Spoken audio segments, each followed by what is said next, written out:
नमस्कार, welcome back to your own YouTube channel the magnificent brain. आपके अपने ही YouTube channel the magnificent brain में आपका स्वागत है, इस्तकबाल है, खैर मकदम है। आप हमारा थंबनेल देखकर ही समझ गए होंगे कि हम इस वीडियो में किस विषय पर बात करने वाले हैं।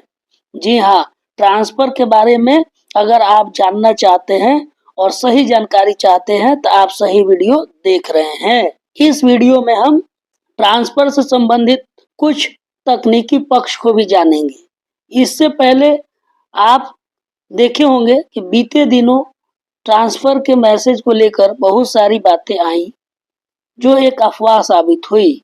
आपने देखा होगा ट्रांसफर को लेकर विभिन्न सोशल साइट्स और यूट्यूब के माध्यम से दूर के शिक्षकों के भावनाओं से किस प्रकार खिलवाड़ किया जा रहा है। तो मैं वैसे दूर के शिक्षक जो ट्रांसफर के लिए इच्छुक हैं उन शिक्षकों से भी कहना चाहता हूं कि जरा अपने बौद्धिक क्षमता का इस्तेमाल कीजिए और अफवाहों में न बहिए, अफवाह को फैलने से रोकिए। अभी आप सही से राजकर्मी भी नहीं हुए, अभी विशिष्ट शिक्षक के तौर पर योगदान करने का समय अभी आज समाप्त होने वाला है और आप कैसे सोच लेते हैं कि आपका ट्रांसफर हो जाएगा। जब आप इतना लंबा अरसा इंतजार कर लिए हैं, इतने लंबे समय से आप ट्रांसफर का इंतजार कर रहे हैं, तो 1-2 महीना और अधिक से अधिक लगेगा। जरा धैर्य बना के रखिए, सबका ट्रांसफर लगभग हो जाएगा, घबराने की बात नहीं है। लेकिन अफवाह तंत्र का हिस्सा नहीं बनिए और अपने भावनाओं के सैलाब को कुछ समय के लिए कंट्रोल कीजिए। हम इस वीडियो में ट्रांसफर के कुछ तकनीकी पक्ष पर भी बात करने वाले हैं और आप इन तकनीकी पक्षों को ध्यान में रखिए और अपने भावनाओं को कंट्रोल कीजिए। भावनाओं में ज्यादा बहने की आवश्यकता नहीं है। ट्रांसफर होगा, निश्चित होगा, लेकिन थोड़ा और समय इसके लिए दीजिए, क्योंकि ट्रांसफर में अभी कुछ तकनीकी बातें हैं जो आपको समझना जरूरी है। जैसा कि आप यहाँ देख रहे हैं कि अभी तो योगदान करने का समय सीमा ही 1 जनवरी से 7 जनवरी 2025 तक है।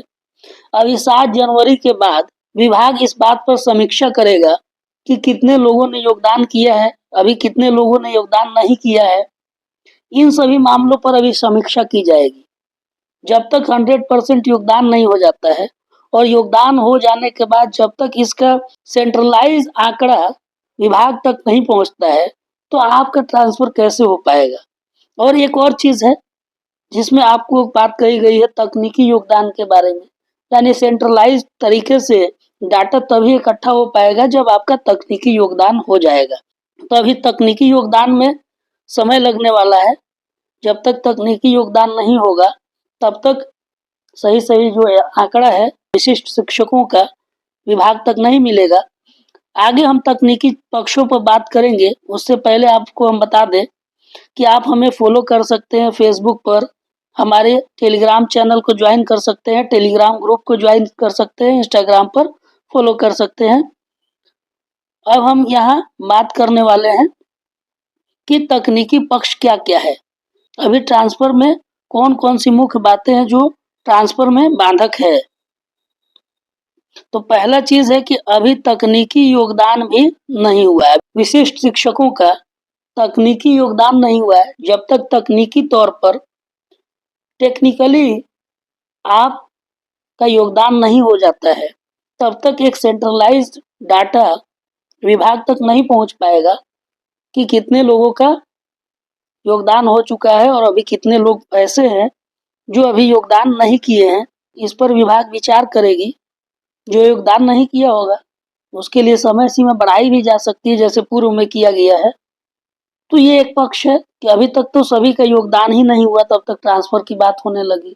मैसेज घूम रहा है कि ट्रांसफर होना शुरू हो गया है। तो इस बात को आप समझिए, अफवाह में नहीं बहिए। दूसरा जो पक्ष है, दूसरे पक्ष पर ही हम बात कर लेते हैं कि अभी सरकार के पास कोई आंकड़ा नहीं है कि कितने लोगों ने योगदान किया है। अभी सरकार के पास कोई आंकड़ा ही नहीं पहुंचा है।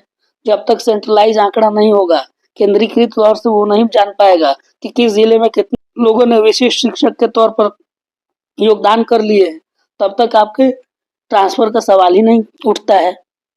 जब तक आप राजकर्मी नहीं होंगे, जिला संवर्ग आपका नहीं होगा, तो कैसे ट्रांसफर हो जाएगा? अभी नियोजन इकाई के अधीन आप है, तकनीकी योगदान हो जाएगा, उसके बाद आप राजकर्मी हो जाएंगे, तभी तो आपका ट्रांसफर होगा। तीसरी बात है, जब तक तकनीकी योगदान नहीं होगा तब तक आंकड़ा स्पष्ट नहीं होगा। जब तक सभी जिलों से तकनीकी तौर से योगदान होने का आंकड़ा नहीं मिल पाएगा, तकनीकी योगदान नहीं होगा, तब तक स्पष्ट आंकड़ा नहीं मिलेगा विभाग को कि किस जिले में कितने विशेष शिक्षक है। यहाँ ये भी समस्या होगी, जब तक पूरा आंकड़ा नहीं होगा तो कैसे आपका ट्रांसफर होगा।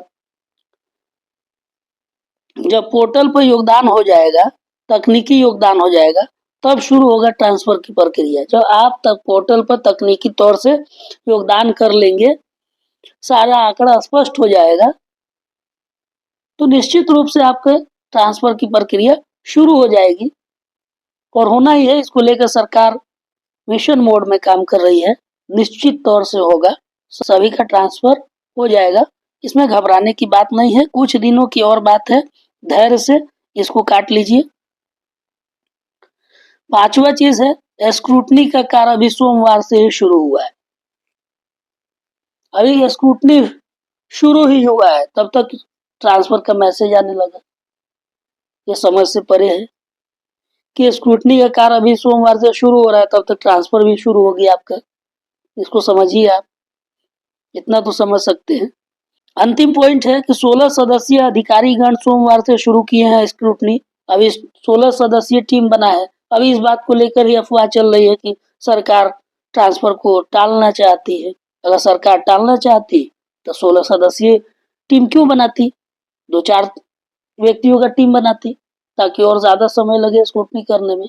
16 सदस्यीय टीम बनाने का मतलब ही है कि सरकार इसको मिशन मोड में लेकर काम करना चाहती है और जल्द से जल्द ट्रांसफर का कार्य पूर्ण करना चाहती है। तो उम्मीद है कि मुश्किल से आप 1 से 2 महीने, चारों चरण की हम बात कर रहे हैं, चारों चरण में जो ट्रांसफर होने वाला है, तो मुश्किल से बमुश्किल अधिक से अधिक मार्च तक का समय लगेगा। नए शैक्षणिक सत्र में सभी शिक्षक जो ट्रांसफर के इच्छुक हैं नए विद्यालय में होंगे, ये उम्मीद की जाती है। तो धैर्य बनाए रखिए और अपने काम पर ज्यादा फोकस कीजिए और अफवाहों से बचिए। उम्मीद है कि अब आपको यह बातें समझ में आ गई होगी। अगर समझ में आ गई है तो हमारे इस YouTube चैनल को सब्सक्राइब कीजिए, हमारे इस वीडियो को लाइक कीजिए, शेयर कीजिए। मिलते हैं इसी प्रकार के अन्य जानकारी भरे वीडियो में, तब तक के लिए हमें दीजिए अनुमति। धन्यवाद। Thank you for watching.